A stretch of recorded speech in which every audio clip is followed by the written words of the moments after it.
You've heard from all of us except for the gentleman that just jumped in.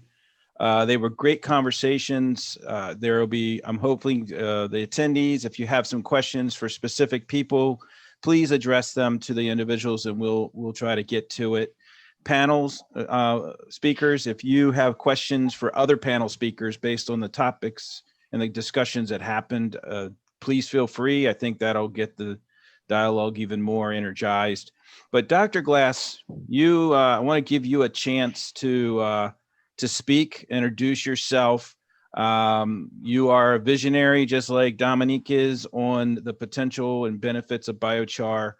And through your travels in the state government, I know you're constantly looking for ways to integrate biochar. And based on Dominique's presentation on the carbon economy, would you like to share a few words?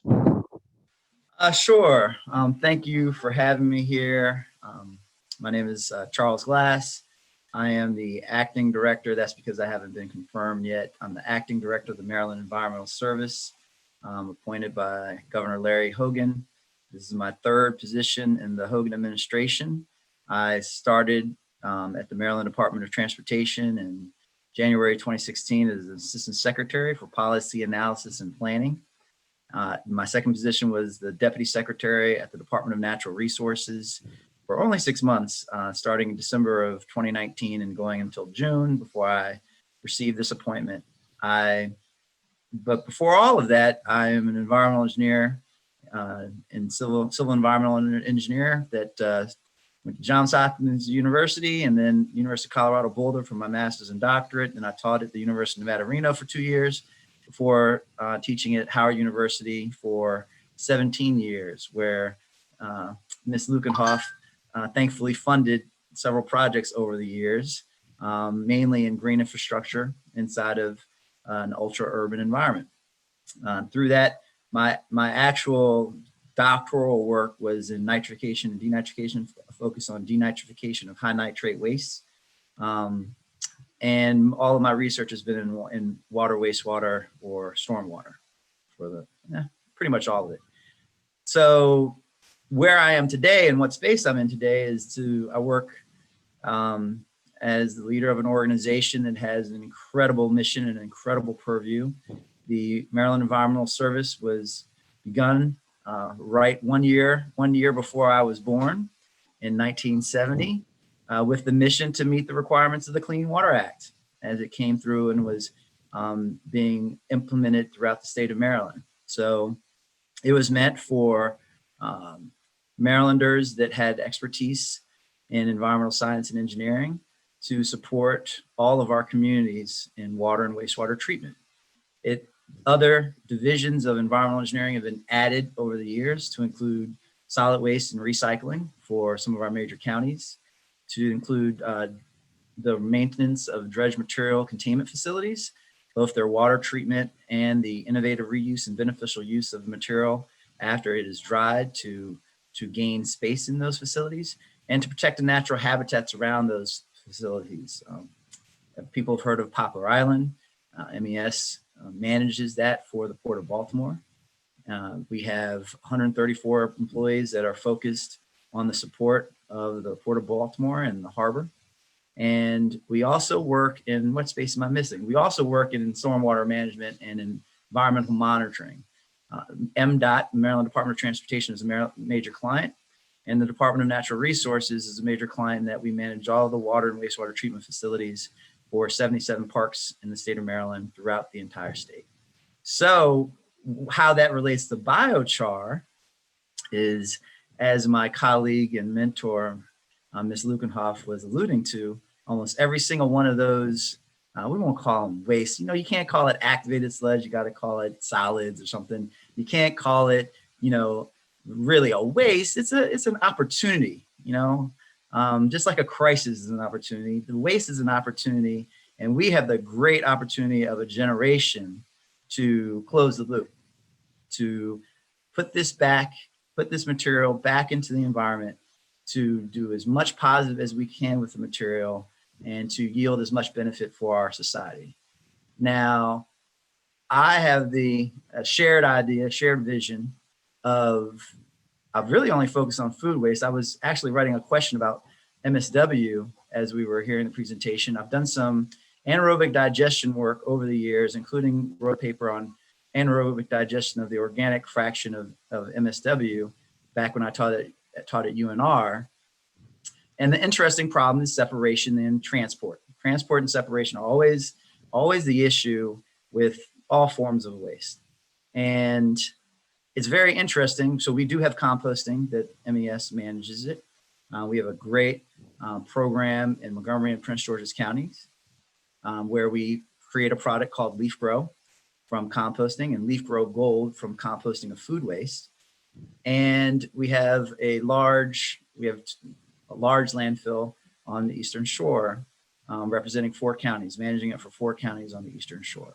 So what's the idea? The idea is to create a char to get the first gasifier or pyrolysis reactor that has a dryer in the front of it, and to use biosolids, food waste, ag waste, any form of carbon we can find, woody mass material. There's a lot of waste wood throughout the state of Maryland.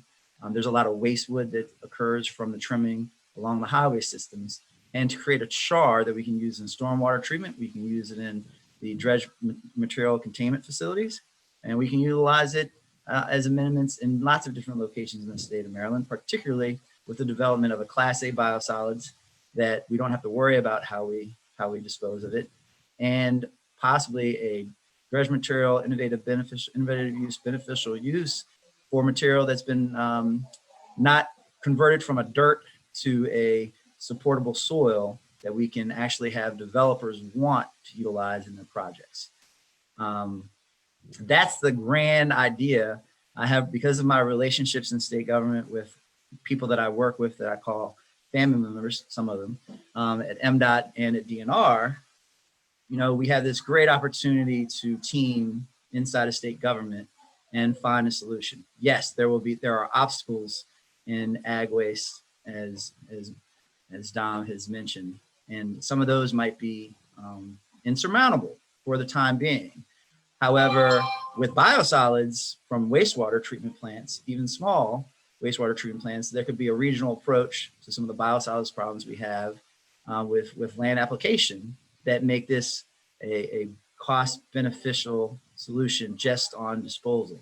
Now you add some carbon credits, which I really will look into, and how we could certify, and you just spice it up and you make the economics work. And so over the years, and I'll end quickly, over the years with solving problems and creating partnerships, I've worked on P3 projects. I've worked in different spaces. The transportation knowledge is incredible now. And the transportation secretary in Maryland, Secretary Slater, he wants this. He wants to find a way. So with all of these folks lined up to partner and to come up with a great solution, I'm also working on a big effort in solar, but that's not for this conversation.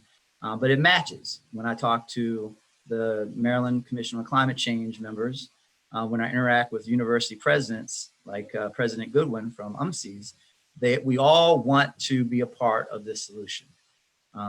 Even my good friend at MDE. So with that said, I'll end, but I'm an application person, I'm an engineer. I'm looking for partnerships in a way to create that first system. There are folks that are applying to the Animal Waste Technology Fund. I believe, I don't have that on confirmation. There have been pyrolysis efforts in that program in the state of Maryland before. I haven't gotten through finding out exactly how viable they are, but I'm looking for a way to do this without, I'm open to partnering with the Maryland Department of Agriculture. I've communicated with them. We will continue to observe things with them, but I wouldn't mind MES for our wastewater applications to just have our own gasifier pyrolysis reactor that does the work. And we show that it can work. We show that we can get carbon credits. We show that it's a large demonstration, not just a small pilot or not just a lab scale. And once it starts, if everything that we've heard and everything we've read is true, we always like being a first in Maryland, and we think of ourselves as the California of the East. So we want to get in front of California on this, although they have some projects already started. And with that, thank you for inviting me, and I look forward to answering any questions that I can. I thought Jersey was the California of the East. Where Jersey? Jersey is the Superfund site of the world. Did you not just say opportunity? We are the opportunity state. Oh, I represent Pennsylvania too. Sorry, I guys. know. That's your home state. That's right. That's right. Sorry. Leah, I have a question for you. How was your findings accepted by the William Penn Foundation, and what were some of their thinking? And I do know that within Delaware, there will be no production of biochar in Delaware until we can get the regulations changed, because under their regulations, everything is considered incineration. So when I spoke to them, they said, put it on the boundary line, put it on the border. We'll take it. We'll bring it the waste to you. But I was interested to see hear what your feedback was from William Penn. Yeah, thank you.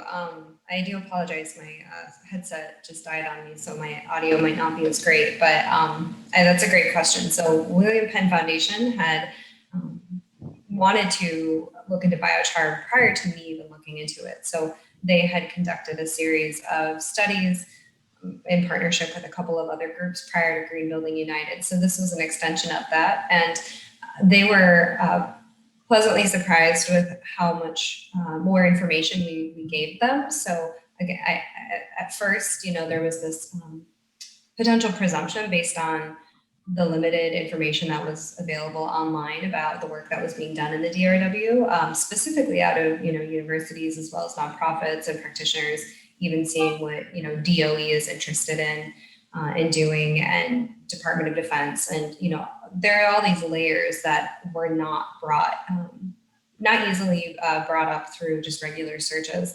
So that was one of the best takeaways from my finding that William Penn Foundation really latched onto, was that it extends beyond just a niche group of people to really encompass all of these different partnerships that both Dr. Klaas and Dom have alluded to during their presentations. Do you think they're going to proceed forward, or is it still just kind of circling in the halls of William Penn? It's currently circulating, but we are in conversation with them about what future work can look like with them, and hopefully we'll get to incorporate some more of this research into that.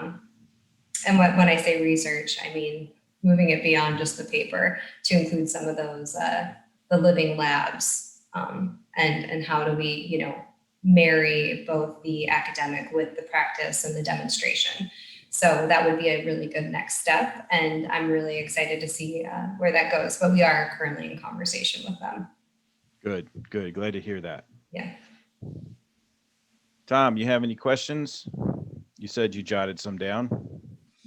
Well, no, I think the thing that I really appreciate Dominique and Dr. Glass and so on bringing in the waste.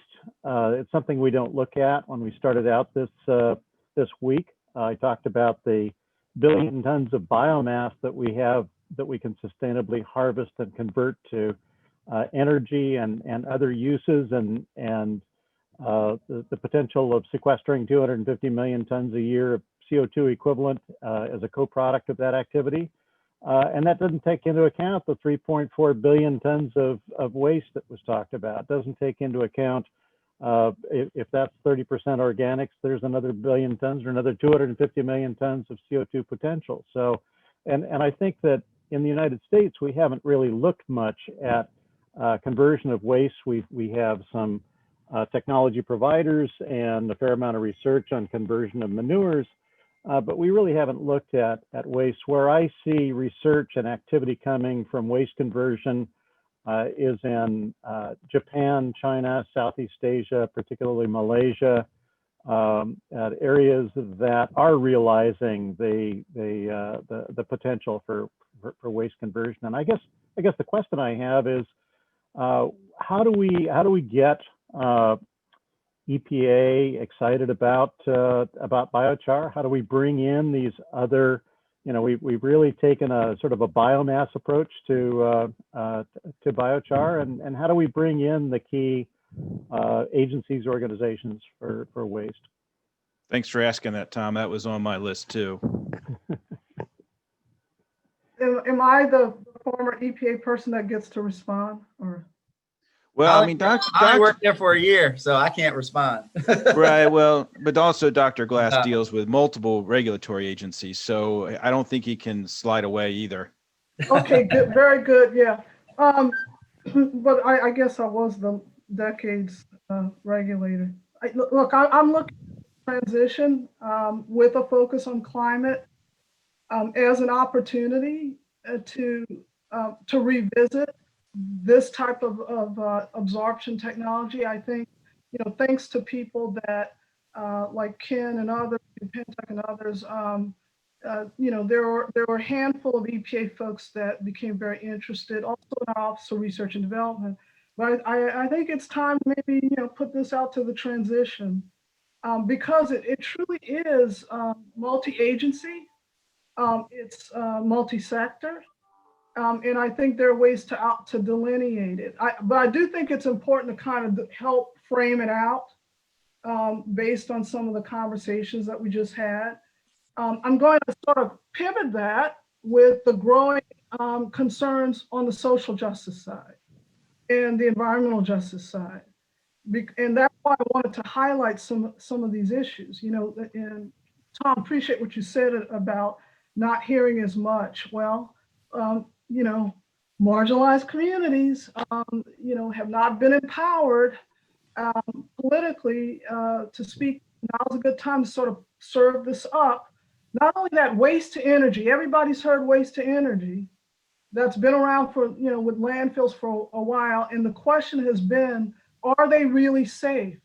But it's an area we really haven't looked at as much. I almost think it's because someone's going, well, I don't want it in my backyard and something's got to happen. China basically said a few years ago, take it back, 1%. So paper waste, plastics, etc., no longer going to China. Recycling's gone. And so the question becomes, for the waste industry to consumers, you're either going to pay more for it, or are you going to incinerate it? And waste to energy still has issues with greenhouse gases, but also toxics. So I do think that this is a good time. And that's why I also wanted to make the relationship to COVID. We know respiratory, communities significantly impacted with emissions or poor health. It's now toppled our economy. So good time to maybe think about that transition paper. Good opportunity. Yeah, I'll jump in there. I think that's exactly right. And we need to shift away from the linear thinking and siloed approach to pretty much everything that we do. So when it comes to working across agencies, I thought that was really, really relevant. And, extending that to work with academic institutions and nonprofits and grant makers like William Penn Foundation that are interested in the work. And I think that is where we're going to move the needle. And I think that some of the other countries that have taken action to close the loop on waste systems have had to do so out of necessity because they have limited land space. And so that's something that here in the States, we've gotten away with for so long because you can go dump it out in the middle of nowhere. And for the most part, a lot of people don't see it, but we are seeing the language shifting, as Dominique was saying, around it's not when it will happen, but it's the fact that it is happening. It's been happening. These issues around social equity, especially in urban marginalized communities, have been happening for a long time, and we're finally waking up to it and wanting to do something about it. And same with climate change. We've known about climate change for a long time, but we're finally in a position where we can take some action potentially with some of the transitions that we'll be seeing in the next couple months. So yeah, I think it's exciting times. I think there's a lot of hope. I think that's one thing, to take away from this based on everything that Dr. Glass shared and Dominique shared and even from the report, that there's a lot of interest and that people are walking away starting to see the benefit. It's just about, okay, now let's really put, take pen off paper and put, where the rubber meets the road. What do we need to do to actually get this implemented to address carbon and equity issues? Well, a question I have is, so how do we wrap our arms around this? And of course, the transition team and folks are going to be basically peppered by a bazillion different directions, you know, with the green plan and others, that trying to get a voice there might be a challenge. How do we pull it together as a common voice to move this forward? I've never been one to get all tied up in politics as it relates to this level of things. So is it an association? Is it a lobbying group? Is it, what is the best approach for us to move forward in the biochar industry? I think the ground up, no pun intended. Um, coming from government, pilots and demos are us. And because, it's got so many different benefits, biochar could be confusing to many. So for those who, don't want to see this type of progress, it's easy to create and sabotage because it's so. So the demonstration idea, what Leah brought up, I mean, it was what I was thinking of at EPA is a large demonstration project that's targeting different priority areas that can get big impacts in the kinds of things we're talking about. I think we have to maybe look at organizing some support around breakouts to do some paper, perhaps in different areas. And so there's follow-up I'd like to have for sure. And also with other environmental groups that I've been involved in. But getting support for demo, other campaigns, launching a campaign, and basically across groups. I've been involved in that in terms of increasing funds for water infrastructure. We've been talking about signing on. When elected officials see thousands of signatures, they pay attention. I think what's important though is that it doesn't end up in one place. And that's why it's important to show this sort of inner, or cross. I don't want to limit it to agency, but cross interest, cross sector, cross interest. So the more different groups we have, public and private, academic, NGO, signing on, that's to me that's the first, and then figuring out how to organize that. But Maryland's going to solve it, and they're going to get everybody's attention because they're going to move forward in a huge way, and they're a stone's throw from DC. So I'm saying that because I think if we could get a few states, and I think maybe we know a few of them, we know one for sure now publicly, that'll get the attention. So, just want to share some from where I was on ways that sort of drive momentum and investment, because I think perhaps others might start to lead that conversation. You're hearing a lot about carbon capture technology. Wall Street loves it. I'm saying it's important, but we can't have biochar left behind because we should already have a head start here to address these existing waste streams. Dr. Glass, you better get on that treadmill, buddy. Maryland. Well, I'm telling you, he's got that 2-year clock. Well, Dr. Hedberg has a hard time finding me sometimes, but I think that, Dom and I know the costs of treating some of the end of the process, whether it's in wastewater, ag, or solid waste. And I think the money is there to, especially with an organization like MES that's so distributed across the state, that there'll be an opportunity. Challenges I find is, okay, can I get the capital? I think the capital won't be too big of an issue.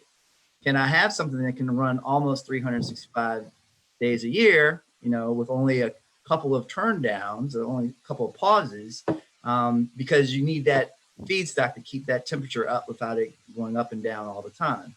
And will I have a place for the product? How can I have a place for the product and cover the O&M costs? So when you compile, if we take biosolids, the cost of land application, the cost of storage at some facilities, the cost of transport to another state, when those costs could be factored in to the beneficial use of a Class A solids, and where we have no questions about resilient chemicals that are now causing cancer in so many different ways, whether it's PFAS or others, that I think that might pencil out alone. And then I throw in, so I am attacked in other ways. My agency is attacked in other ways. But if I can say, provide a better product, we don't have Class A biosolids right now, and get carbon storage in a state that cares about meeting 40 or 50% CO2 from 2006 by 2030. If I can put those together and have people that control large sums of the state budget support even a large demonstration that is a proof of concept, I just got to get enough of waste product coming in and find a place to go put it. And one entity that we have been talking with said they guarantee the product. They guarantee taking care of the product. They would take care of it, and they would just give us 10% of profit. So that's very attractive. If I can come up with the capital and the operating, and they're going to take the product and take care of selling it, I don't want to be a sales. We sell leaf grow, but we have to get distributors to take on the whole lot when we sell our leaf grow. And it sells out our compost product, but it'd be better just to have someone else handle it. I'm a government entity. I don't need to handle that. But it's going to take that public-private partnership with the manufacturer of the equipment. And I'm going to have to figure out how to do 365, 7 days a week or close to it, and make those numbers pencil out. But the opportunity is there. And there's so many different, and that's just one side of environmental engineering. So we got to take care of trying to analyze it for biosolids, but then let's try to analyze it for solid waste, because that is expensive. Solid waste is expensive. We got 2 waste to energy plants in the state of Maryland. They have both had controversy. They both experienced extreme NIMBY. So the Bresco plant in Baltimore City just got another 10-year extension, and they have incredible air pollution requirements above EPA requirements, but it's still an issue. And there are several large municipalities in Maryland that are already on the track of food waste. They want to do something with food waste. They want to separate it. They've got pilots in Montgomery and Prince George's County to separate the food waste right now at different stages. And so if we get enough of it, we need tons, we can create a great product that everyone will want to use. So I'll stop. Let me jump in with a couple of examples. And I will say that the waste industry is extremely interested. A couple of years ago, we reached out to the Construction and Demolition Recycling Association, and I went and spoke to their national meeting. And so I asked one of my clients who has a materials recovery facility, what are your people going to be interested in hearing? And he told me, he said, they're going to want to know how much junk they can put into biochar and get away with it. And so that started the conversation, and it's become very productive. What they did then was launch an investigation of how biochar might absorb sulfur from gypsum solids and reduce a serious problem, which is odor from gypsum solids getting wet in a landfill. And what they found is that there's a very positive impact. The biochar can tie up that odor.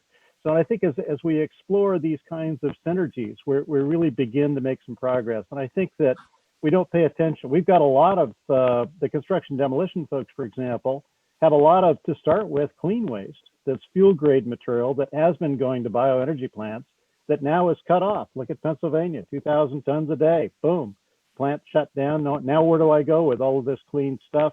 Got to go into the landfill, got to go someplace else. So I think that we do have opportunities there. I think we just need to branch out, start the conversation. I think we also need to take advantage of existing opportunities for demonstration. So you have a brand new biosolids plant, incineration, carbonization, stage gasification plant in Pennsylvania, in Morrisville, just starting up. They're not emphasizing biochar at this point because they're getting the project going. It's a small plant, 75 tons a day, but they can make biochar. So let's enable them to make a biochar or a carbon enriched biosolids kind of product that we can use for demonstration. So I think there are, and Redwood City out in California that's already making a biochar from biosolids.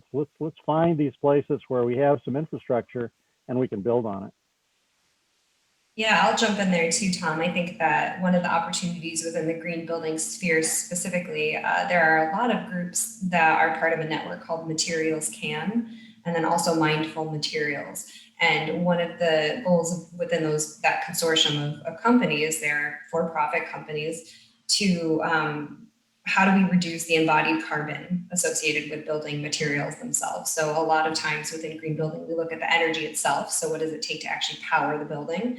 But we don't necessarily look at the materials that are going to construct all of our infrastructure. So that group is specifically looking at the health components of materials, but then also, is there a way to create or, implement materials that are carbon neutral or even potentially carbon negative? And that's where some of this benefits for biochar to be a carbon sequester could actually make your building material net negative when it comes to carbon, which is really exciting. I'll pop those URLs in the chat just in case anyone wants to go check them out. But I think extending off of what you were saying, I think the opportunity here is to work within our network of people that are already doing work in materials and demolition and construction to incorporate maybe some of these new technologies, these burgeoning ideas, so that they can take off right away, just right in the commercial sector without having to go through the policy avenues right away. I will say though, and maybe it's because I've had a career of it. In terms of a demo, and again, biosolids arena, for example, and I appreciate what Leah's saying, because one time coal ash was being put into concrete, and I know there's now zero emissions and carbon negative concrete building materials, and buildings being 30% greenhouse gas. New York's new requirements are going to drive this sort of technology change in market. It already is. In terms of demonstrations, depending upon what problems we are defining beyond climate, and particularly if it gets into the environmental arena, it's going to have a regulatory impact. I think it's going to be important to get the right folks involved in defining the criteria for that pilot, so that it is successful. We want it to be successful. We don't want investment and then we get to the end and somebody pops out of nowhere and says, well, that didn't do this or did this wrong. And all you need is that negative reflection for something not to ever go again. I think of wetland mitigation banks in the early days when I worked with transportation, and there was NEPA and 404, and there would be transportation agencies come to us and say, look, I just bought a bank, because somebody went in and sold them a bank. And, the land was great and they could show its conservation and habitat. And they got turned away by the Corps, EPA, or whomever, because it did not return the value of the impacts. It did not meet what was considered from a regulatory standpoint to be the right address. There were many mistakes made early on with mitigation banks, and then they eventually had to turn those around. So I think, it was like you find the bank, then you make it all fit. I think it's a bit of both. We have to have folks that know the arena to define the criteria. It should be cross, research, science, technology, policy,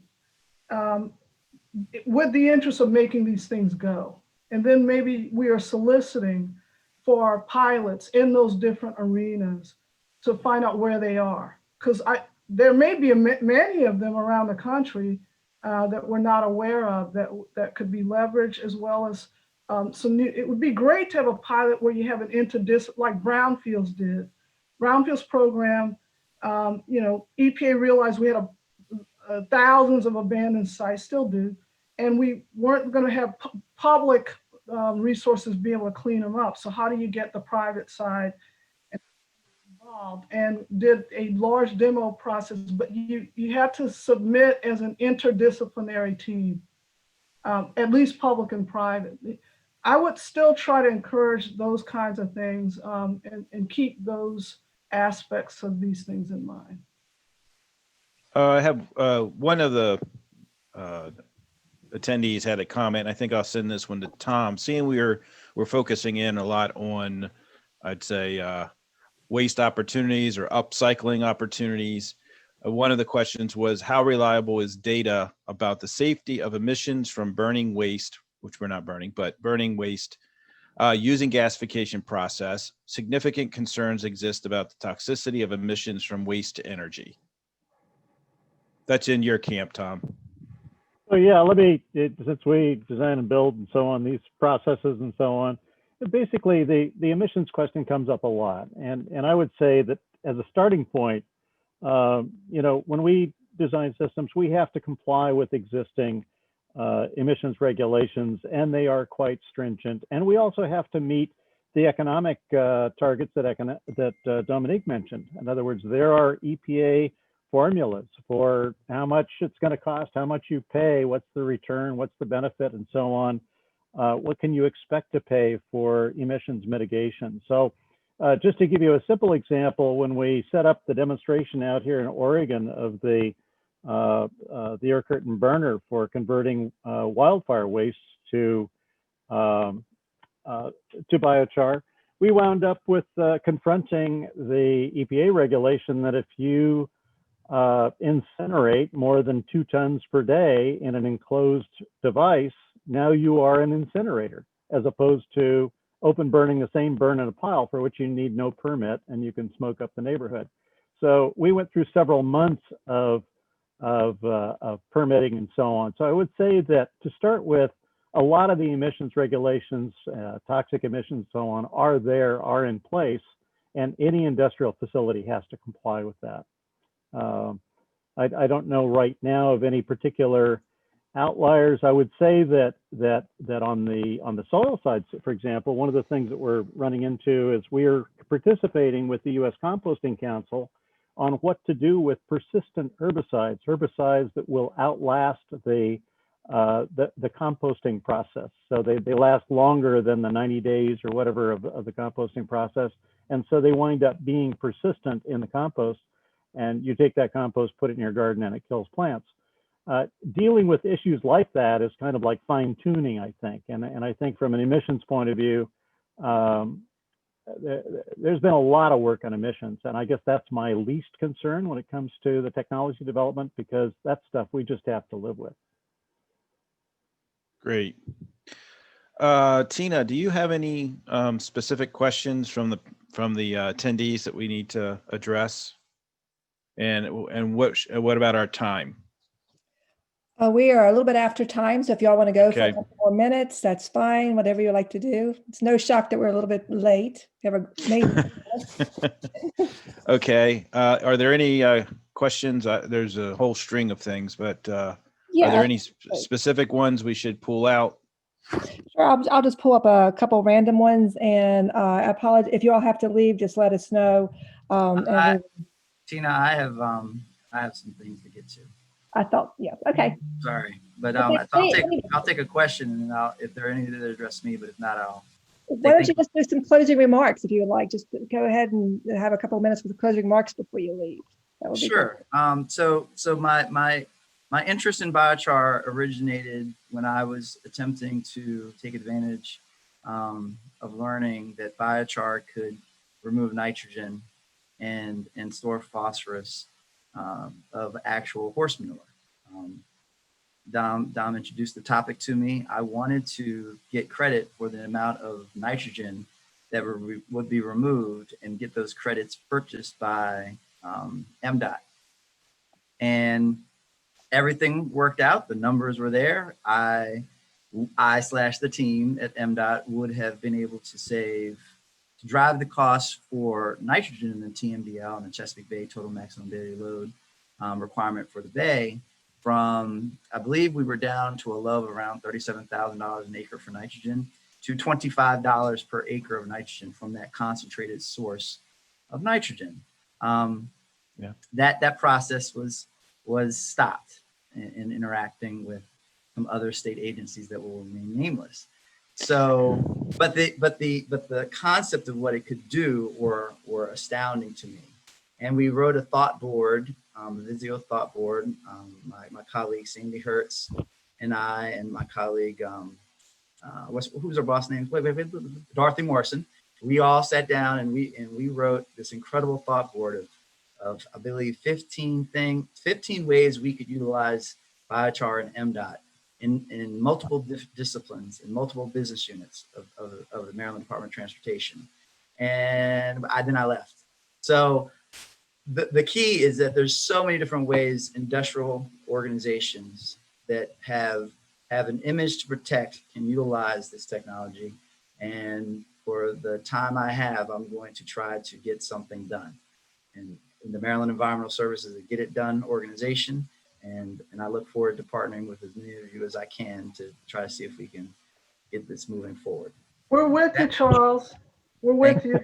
Thank You know, you. what's amazing is Charles had everybody with him. EPA, we were ready to do the nutrient credits. We looked at carbon credits. So there was EPA alignment, state agency alignment. There was one agency who didn't want to do it. And I think what's happening is, you know, we're bucking, you know, status quo in terms of how things have been done. And we have to ask ourselves, how serious are we about solving a problem? And that's why political will is still extremely important, and why we have to put pressure on our political leaders to say we're out of time, we have to solve the problem. So that's my last political comment. But Charles, I'm with you. Let's go. We're going. Thank you all. Thank Nice you, to meet Dr. Glass. Great. Thank Yeah, you, let me Dr. make Glass. let me make a comment about transition. We're actually, USBI is participating in a task force called the Biochar and Next Generation Biofuels Policy Task Force. And so we're participating with other organizations, including a number of large-scale, mostly agricultural organizations, the American Soybean Council and corn and all the rest of it. Looking at ways, looking at policies, existing policies in particular, in which we can incorporate biochar. So that's our, you know, we're way behind some of the other organizations like the Climate 21 that we heard talked about with Greg Mahler early on. And there are a couple of others that are entering specific policy recommendations into the transition. But we'll see if we can catch up. Tina, do you have any other burning questions that we should answer? And then I guess give Tom a chance to wrap things up. Well, I have some questions, but I'll just ask a couple and then we can kind of close it up. Along those same kind of lines, Tom, William Hugo asked, is USVI working with CARB to get biochar certified as a carbon offset? I assume that's the California Air Resources Board. We do have USBI associates, members, collaborators or whatever that have been, we have had conversations with the California Air Resources Board. So yeah, that discussion is in place. And they of course are an important one, and we need to remember that we are a national organization. And so we have a number of air resources boards to respond to across the country. But yeah, CARB is an important one. And as you know, CARB has been early on objected to the carbon sequestration protocol that had been accepted by the California Association of Pollution Control Officials, and hopefully in its new version that Kathleen announced in terms of the RFP out there to come up with a new protocol, we can find something that's acceptable to them. Great, thank you. John Foster asked, does anyone have a sense of how to find municipalities or other local government agencies who have approved biochar as an additive for concrete in some capacity in the built environment? A little bit different. Well, I believe that's what Aries is proposing to do in New Jersey, if I'm correct, is have, you know, the material go into concrete. But I don't know, Tom, I don't know if the Pennsylvania project would probably be looking at that. until they get some other approvals. But that seems to be the direction of it at this point as it goes into concrete. Well, and that it depends locally as well on whether an agency, for example, a Department of Transportation, relies on ASTM standards like the ASTM C618 that deals with fly ash from coal plants and so on. And so it really, I know that there's a company that for the last 4 or 5 years has been incorporating biochar and concrete in Tennessee. Under what regulations, what auspice, what application, I don't know. So it's a pretty, both local and national regulations apply there. Okay, I'll just ask one more question. I'll just choose one. The rest of them we'll get to all the panelists, and if you have a chance, if you can answer them, then we'll get them out to the attendees. Dominic, you had several, but I'll just pick one here. Great summary from one of our attendees. I was wondering if there are studies demonstrating that biochar can reduce PFAS in groundwater. There are emerging studies. I have done studies, and I have not published yet with very positive results. So in terms of keeping up with the background research, I've not seen a whole lot out there. Studies have primarily been around sort of the evolution of activated carbon, but I know they're emerging. Nothing I can point to at the moment. Great, thank you. Okay, I think it's like almost a quarter after. If everyone wants to kind of have a couple of sentences, and then we can kind of close up, and we can get back to these questions at another time. Go ahead. Anybody have final thoughts? If not, we'll let Tom have all the final thoughts. I just want to thank. Final thoughts. I just want to thank everyone, but I would defer to everyone else. Thanks for giving me the opportunity to chat today, and I'm always excited to hear what is going on in the world of biochar. And I think that if anything, this panel has demonstrated sort of the breadth of what is happening in this climate. Little C climate, I guess, is climate change as well. But Dominique, I look forward to continuing to work with you and seeing how we can partner together around this. Right around the corner. Yeah. My thanks as well to continuing to be involved in this incredible solution. So sure there'll be some follow-up. Thank you. Thank you. All right, Tom, I'm going to turn it over to you. Thank you very much to all the panelists, not only today but throughout the week. I think we've had a very interesting and very productive week. The broad range of topics and really a lot of good practical thinking, and let's see how we can put this all together to make it productive. And I guess as a final appeal, how you can help, how we can move this thing forward. We don't turn down volunteers, we don't turn down sponsors, we don't turn down donations. We will be looking towards what we can do from an organizational point of view, moving the U.S. Biochar Initiative forward, but also from a community point of view. What are the ways in which the different actors within the community can collaborate so that we can move this thing forward? So again, with that, a special thanks to Tina and her organization, and thanks to USBI board members and all those who made this possible. So you can interact with us on our website. You can email usbiochar@gmail.com. You can join the discussion at biochargroups.io. We certainly want to hear from you so that we can move this forward. So thank you all very much. Appreciate your participation.